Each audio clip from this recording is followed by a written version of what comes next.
사도신경하심으로 우리의 신앙을 하나님 앞에 고백합니다. 나는 전능하신 아버지 하나님, 천지의 창조주를 믿습니다.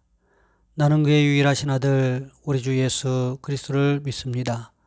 그는 성령으로 잉태되어 동정녀 마리아에게서 나시고 본디오 빌라도에게 고난을 받아 십자가에 못 박혀 죽으시고 장사된 지 사흘 만에 죽은 자 가운데서 다시 살아나셨으며 하늘에 오르시어 전능하신 아버지 하나님 우편에 앉아 계시다가 거기로부터 살아있는 자와 죽은 자를 심판하러 오십니다. 나는 성령을 믿으며 거룩한 공교회와 성도의 교제와 죄를 용서받는 것과 몸의 부활과 영생을 믿습니다. 아멘. 찬송가 88장입니다. 찬송가 88장입니다. 내 진정 사모하는 친구가 되시는 구주 예수님은 아름다워라. 산 밑에 백합하여 빛나는 새벽별 주님 영원할 길 아주 없도다. 내 맘이 아플 적에 큰 위로 되시며 나 외로울 때 좋은 친구라. 주는 저 산 밑에 백합 빛나는 새벽별 이 땅 위에 비길 것이 없도다. 내 맘의 모든 염려 이 세상 고락도 주님 항상 같이 하여 주시고 시험을 당할 때에 악마에게 교를 즉시 물리치사 나를 지키네. 온 세상 날 버려도 주 예수 안 버려 끝까지 나를 돌아보시니 주는 저 산 밑에 백합 빛나는 새벽별 이 땅 위에 비길 것이 없도다. 내 맘을 다하여서 주님을 따르면 길이 나를 사랑하리니 물불이 두렵지 않고 장검도 겁없네. 주는 높은 산성 내 방패시라. 내 영혼 먹이시는 그 은혜 누리고 나 친히 주를 뵙기 원하네. 주는 저 산 밑에 백합 빛나는 새벽별 이 땅 위에 비길 것이 없도다. 아멘. 기도하겠습니다. 사랑의 하나님, 오늘도 우리에게 건강을 허락하셔서 귀한 주일 새벽부터 하나님 앞에 예배할 수 있도록 우리를 도우신 것 참으로 감사를 드립니다. 하나님 우리를 도와주셔서 오늘 드려지는 예배마다 순서마다 하나님 우리의 마음이 예배를 향할 수 있도록 도와주시옵시고 예배를 통하여 하나님의 말씀을 깨닫게 하시며 하나님의 마음을 깨닫게 하시고 하나님의 마음에 합당한 모습으로 살아가는 우리 모든 성도들 되어질 수 있도록 주님 인도하여 주시옵소서. 하나님 원근각지에서 구하는 우리 성도들 안전운전할 수 있도록 도와주시옵시고 또 하나님 교회차 봉사를 위하여 수고하는 손길들마다 하나님 인도하여 주시옵소서. 하나님 또 오늘부터 이제 성가대가 하나님 앞에 모여 예배 시간에 찬양하기로 했는데 하나님 도우시고 하나님 붙잡으시는 귀한 역사가 일어날 수 있도록 주님 주관하여 주시옵소서. 하나님 오늘 드려지는 예배 때마다 성령께서 우리의 마음을 만지시고 간섭하시고 오직 말씀에 오직 예배에 집중하는 귀한 시간 될 수 있도록 주님 도와 주시옵소서. 우리 주 예수 그리스도의 이름으로 감사하며 기도하옵나이다. 아멘. 오늘 말씀 사도행전 17장에서 보겠습니다. 사도행전 17장 1절로 9절까지 말씀입니다. 제가 가진 성경은 신약 성경 217쪽에 있습니다. 제가 봉독해 드립니다. 그들이 암비볼리와 아볼로니아로 다녀가 데살로니가에 이르니 거기 유대인의 회당이 있는지라.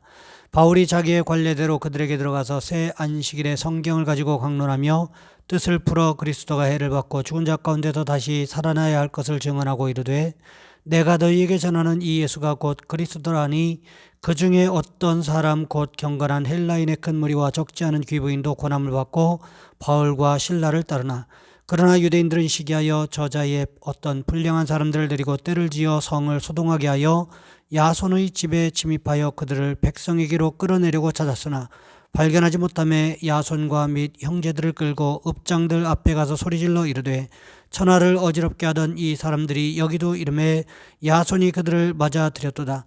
이 사람들이 다 가이사의 명을 거역하여 말하되 다른 임금 곧 예수라 아는 이가 있다 하더이다 하니 무리와 읍장들이 이 말을 듣고 소동하여 야손과 그 나머지 사람들에게 보석금을 받고 놓아주니라. 아멘. 오늘 본문의 말씀을 가지고 데살로니가에서 복음을 전하는 바울이라는 제목으로 함께 말씀을 살펴보겠습니다. 조금만 일찍 태어났더라면 고종을 대신해서 왕이 되었을 이재형이라는 조선시대 왕조가 있었습니다. 왕손이 있었습니다. 그는 26세가 되던 해에 경상도 풍기 군수가 되었는데 을사보조약이 체결이 되자 기울어져가는 나라의 운명에 통탄하며 왕손의 특혜를 포기하고 평민이 되어버립니다. 그리고 가지고 있던 땅 문서는 아내에게 주고 이제 방랑의 길을 떠납니다. 그러다가 1904년에 선영의 성묘를 하러 가다가 엄귀연이라는 마부꾼을 만납니다. 이 마부꾼이 이렇게 이야기합니다. 나으리 나으리 그러면서 이 이재영을 정말 정성으로 최선을 다해서 모셨습니다. 그렇게 친숙해진 어느 날 이 마부가 자기에게 전도를 하는 것입니다. 나으리 황송하오나 예수 믿으시지요. 하나님은 세상을 이처럼 사랑하사 독생자를 주셨으니 누구든지 그를 믿으면 영생을 얻으리라 했습니다. 나으리도 예수 믿으면 죄사함을 받고 영생을 얻을 수 있습니다. 이재영은 이 마부의 태도가 심히 괘씸했습니다. 건방진 소리 하지 말고 말이나 잘 몰아라 이러면서 핀잔을 주었습니다. 그러나 마부꾼의 진정한 호소와 용기에 내심 놀랐습니다. 그래서 빈정대는 투로 물었습니다. 예수 믿으면 마부꾼이 무슨 양반이라도 된다고 하더냐?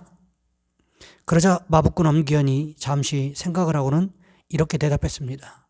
나리, 예수 믿는 도리는 그런 것이 아닙니다. 제가 양반이 되기 위해 예수 믿는 것이 아니라 마부 노릇을 잘하기 위해서 예수를 믿는 것입니다. 그러면서 나리께서 예수를 믿으신다고 하면 제가 평생을 마부꾼으로 나리를 모시겠습니다. 이렇게 대답하더라는 거죠. 이재용은 그 말에 깜짝 놀랐습니다. 그리고 예수에 대한 호기심이 생겼어요. 기독교가 그렇게 좋은 것인가? 이재용이요, 방랑 생활을 청산하고 집으로 돌아왔습니다. 그랬더니 부인 정 씨가 이미 부자가 되어 있을 뿐만 아니라 성동교회의 교인이 되어 있더라는 거예요. 당시 1903년 원산에서 시작된 부흥운동이 전국적으로 번져가던 때였는데 마침 성동교회에서도 부흥사경회가 열리게 되었습니다. 부인 정 씨를 따라 부흥에 참석한 이재영은 그 자리에서 성동교회에서 자기에게 전도했던 이 엄귀연이라는 마부를 만나게 됩니다. 그는 교회의 영수였어요. 영수라는 말은 요즘으로 말하면 교회 장로에 해당하는데 손수 교회를 짓고 교회를 내 집처럼 돌보며 교회를 위해서 일생 수고하는 그런 사람을 이제 영수라고 했습니다. 이재영은 이렇게 말합니다. 내가 교회 밖에서는 왕손이지만 교회 안에서는 그리스도 안에서 한 형제일 뿐이다. 그러면서 엄영수를 또 형님이라고 부르면서 깍듯이 모셨다라는 거예요. 이렇게 이재영은 왕손으로서 예수를 믿은 최초의 인물이 되었는데 1914년에 성동교회 장로가 되었고 1918년 평양신학교를 졸업하고 목사 안수를 받은 후에 현재 남대문교회의 2대 담임목사가 되었고 나중에는 성동교회 담임목사로 심우했다라고 합니다. 한 사람을 전도한 영향력이 이렇게 클 수가 있다라는 거지요. 바울은요, 사도행전 16장에서 전도했던 사역했던 이 빌립보 지역을 떠납니다. 그리고는 어디로 갔습니까? 데살로니가에 도착을 했어요. 빌립보가 마케도니아에서 가장 큰 성이라고 한다면 데살로니가는 마케도니아의 수도였습니다. 그러니 데살로니가에 사는 이 사람들의 지적인 수준이나 경제적 수준이 얼마나 대단했겠냐는 거예요. 빌립보에서 데살로니가까지는 직선거리로 약 150km 정도 떨어져 있었습니다. 지금이야 교통수단이 발달이 돼서 150km 정도면 하루가 아니라 한 2-3시간이면 갈 수 있는 거리가 되겠죠. 그런데 이 바울이 살던 시대는 걸어가야 되는 그러한 시대였습니다. 하루에 평균 50km를 걷는다고 가정을 해도 쉬지 않고 사흘 내내 걸어야 도착할 수 있는 그런 거리였습니다. 뿐만 아니라 산 넘고 물을 건너야 되는 길이니 얼마나 많은 시간이 소요되었겠냐는 거예요. 많은 시간이 흐른 후에 데살로니가에 힘들고 어렵게 도착을 했습니다. 그곳에서 바울이 한 일이 무엇이었습니까? 바울은요, 회당을 찾아갑니다. 바울이 항상 전도할 곳에 도착하면 가장 먼저 찾아가는 곳이 어디였습니까? 유대인들이 모여있는 회당이라는 장소에 찾아갔다라는 거지요. 왜 그랬을까요? 오늘 보면 2절 말씀해 보시면 이렇게 기록하고 있습니다. 바울이 자기의 관례대로, 이 말은요, 바울이 습관대로라는 그런 뜻이 됩니다. 바울이요, 마치 습관처럼 어느 곳에 도착하든지 가장 먼저 찾아간 곳이 어디였다고 기록하고 있습니까? 회당이었다 기록하고 있지요. 이 회당이라고 하는 것은 유대인들의 정치, 사회, 경제, 교육, 신앙의 중심지였다라는 거예요. 장소를 불문하고 유대인 10명만 있으면 세울 수 있는 것이 바로 이 회당이었습니다. 회당에서는 주로 모세 오경의 말씀을 가르쳐 왔어요. 그렇기 때문에 유대인이었던 이 바울이 회당을 먼저 찾아가는 것은 어쩌면 당연해 보였습니다. 오늘 보면 2절 말씀해 보시면 이렇게 기록하고 있습니다. 바울이 자기의 관례대로 그들에게 들어가서 새 안식일에 성경을 가지고 강론하며, 쉬운 성경은 이 말씀을 이렇게 기록하고 있습니다. 바울은 습관대로 회당으로 들어가 3주에 걸쳐 안식일마다 성경을 가지고 유대인들과 토론을 했습니다. 안식일마다 회당을 찾아갔는데 3주에 걸쳐서 찾아갔다는 거지요. 그리고 그곳에서 성경을 가지고 토론했습니다. 유대인들이 토론하는 그 모습을 보면 토론이 아니라 싸우는 것 같아요. 다투는 것 같습니다. 성경을 가지고 마치 싸우는 것처럼, 다투는 것처럼 격렬하게 토론하는 그 모습을 이야기하고 있는 거예요. 그런데 바울이 무엇에 대해서 토론을 했습니까? 토론한 내용이 무엇이었습니까? 오늘 보면 3절 말씀해 보시면 이렇게 기록하고 있습니다. 뜻을 풀어 그리스도가 해를 받고 죽은 자 가운데서 다시 살아나야 할 것을 증언하고 이르되 내가 너희에게 전하는 이 예수가 곧 그리스도라 하니. 바울은요, 자신이 만난 예수 그리스도에 대해서, 십자가의 복음에 대해서, 부활의 복음에 대해서 증언하기 시작했다라는 거지요. 지금으로 이야기하면 기독교 변증학을 했다, 이렇게 말할 수도 있을 것 같습니다. 그렇게 3주 동안 하자 무슨 일이 일어납니까? 유대인들 가운데서 바울이 전하는 십자가의 복음, 부활의 복음을 수용하는 사람들, 받아들이는 사람들이 생기더라는 거지요. 데살로니가에 사는 유대인들 중에서 바울이 말한 그 십자가의 복음, 부활의 복음을 받아들이는 사람들이 생겨나기 시작했고, 또 많은 헬라인들, 즉 그리스 사람들과 적지 않은 수의 귀부인들이 바울이 전하는 복음을 믿기 시작했다는 것입니다. 사도행전에서 바울이 복음을 전하는 장면들을 보면 이렇게 복음이 전파되는 곳에는 항상 따라오는 현상들이 있었습니다. 무엇이었을까요? 오늘 본문 5절과 6절 말씀해 보시면 이렇게 기록하고 있습니다. 그러나 유대인들은 시기하여 저자의 어떤 불량한 사람들을 데리고 때를 지어 성을 소동하게 하여 야손의 집에 침입하여 그들을 백성에게 끌어내려고 찾았으나 발견하지 못하며 야손과 및 형제들을 끌고 읍장들 앞에 가서 소리질러 이르되 천하를 어지럽게 하던 이 사람들이 여기도 이르매.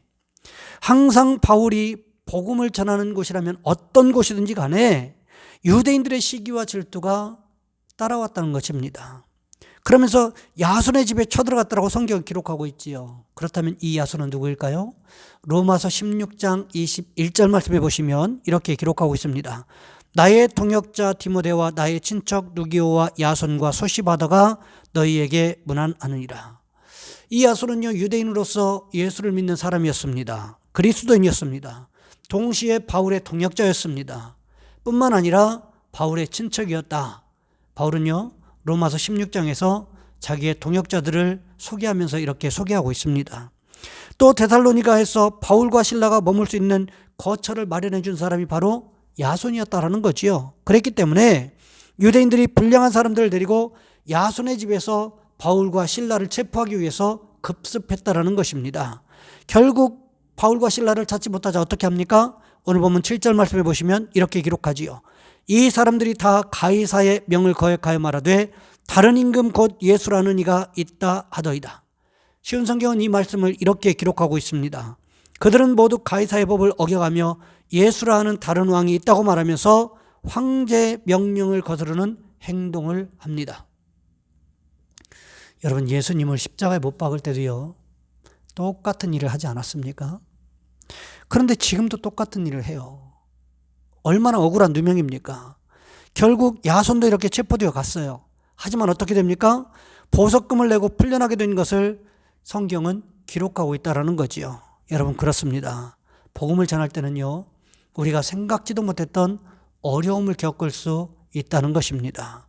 하지만 후에 데살로니가의 교회가 세워졌던 것처럼 또 바울이 데살로니가전서와 후서라는 편지를 기록했던 것처럼 그럼에도 불구하고 어려움이 있음에도 불구하고 전도할 때 하나님은 우리를 통해서 교회를 세워나가신다는 것입니다. 그러니 여러분, 우리도 어떻게 해야 될까요? 전도할 때 물론 어려움이 우리에게 찾아올 수 있지만 그럼에도 불구하고 주님께서 주실 좋은 선물을 기대하면서 사역에 동참하시는 저와 여러분 우리 모두가 되시기를 주님의 이름으로 부탁을 드립니다. 이 시간 우리 한 목소리 함께 기도합니다. 하나님, 우리가 하나님 앞에 최선을 다하여 전도할 수 있도록 도와주시옵시고, 또 전도할 때 힘들고 어려운 일이 생긴다고 할지라도 우리가 하나님께서 주실 좋은 선물을 기대하면서 동참할 수 있도록 도와주옵소서. 이 시간 우리 주여 한번 간절히 부르신 후에 한 목소리 함께 기도합니다.